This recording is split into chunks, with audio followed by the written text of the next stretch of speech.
The universal human struggle with emotional authenticity and societal pressure reveals itself through our constant attempts to maintain composure, even when facing life's most challenging moments. This deeply ingrained behavior manifests in various ways, from forcing ourselves to bounce back quickly from setbacks to suppressing our natural emotional responses in difficult situations. The pressure to remain okay becomes particularly intense during periods of unexpected life changes or when dealing with heavy emotional burdens. Society has long promoted the idea that emotional control equals strength, creating a pervasive belief system that encourages people to hold it together at all costs. This manifests in numerous daily situations, maintaining composure during personal crises, minimizing our pain to avoid appearing weak, and rushing through grief to reach an artificial state of wellness.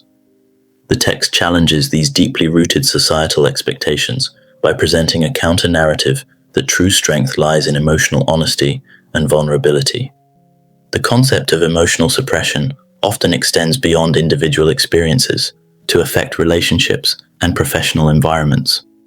People frequently find themselves trying to be strong for others, whether it's parents hiding their struggles from children, partners concealing their fears from each other, or employees masking their stress from colleagues.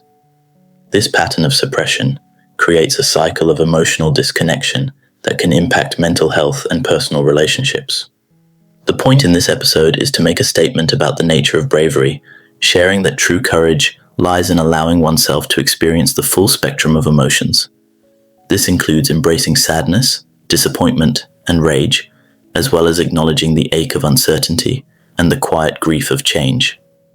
These experiences, often viewed as signs of weakness, are reframed as natural and necessary parts of the human experience. The validation of emotional experiences extends to more subtle and often dismissed feelings, such as the joy you almost don't trust and the softness you've been taught to hide. This acknowledgement challenges the common practice of categorizing emotions as either positive or negative, suggesting instead that all emotional experiences have value and purpose in our lives. The repeated assertion that one is not too emotional or too much directly confronts a common criticism often leveled at individuals, particularly those who display their emotions openly. This validation is especially significant given the historical and cultural context where emotional expression has often been stigmatized or dismissed as a sign of weakness or instability.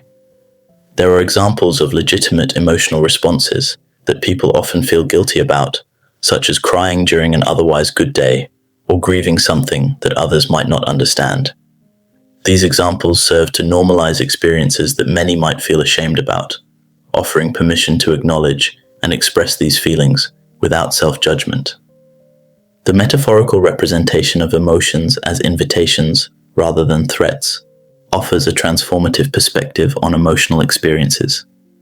This reframing suggests that our feelings aren't problems requiring immediate solutions, but rather experiences that deserve attention and acknowledgement. The statement, "They don't need to be fixed, they want to be witnessed," challenges the common problem-solving approach to emotional experiences. The concept of moving through, not around emotions presents a practical approach to emotional processing. This guidance acknowledges that attempting to bypass or suppress feelings often leads to prolonged emotional difficulty. Instead, it advocates for direct engagement with emotional experiences, suggesting that this approach, while potentially more challenging in the short term, leads to better long-term emotional health.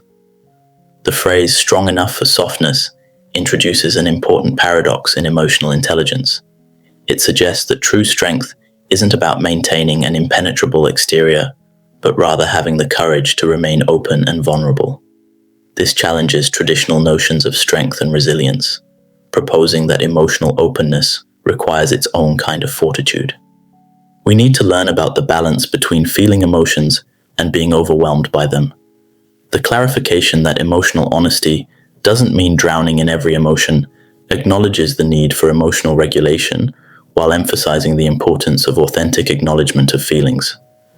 This balance is crucial for maintaining mental health while practicing emotional honesty. The message connects to broader discussions about mental health, self-compassion, and personal growth in contemporary society. As awareness of mental health issues increases, the validation of emotional experiences becomes increasingly important in promoting psychological well-being and authentic self-expression. The final assertion that one is allowed to feel the full range of your humanity without apology encapsulates the entire message. This statement advocates for complete emotional authenticity, suggesting that the full spectrum of human emotions, from joy to sorrow, from anger to love, deserves expression without shame or the need for justification.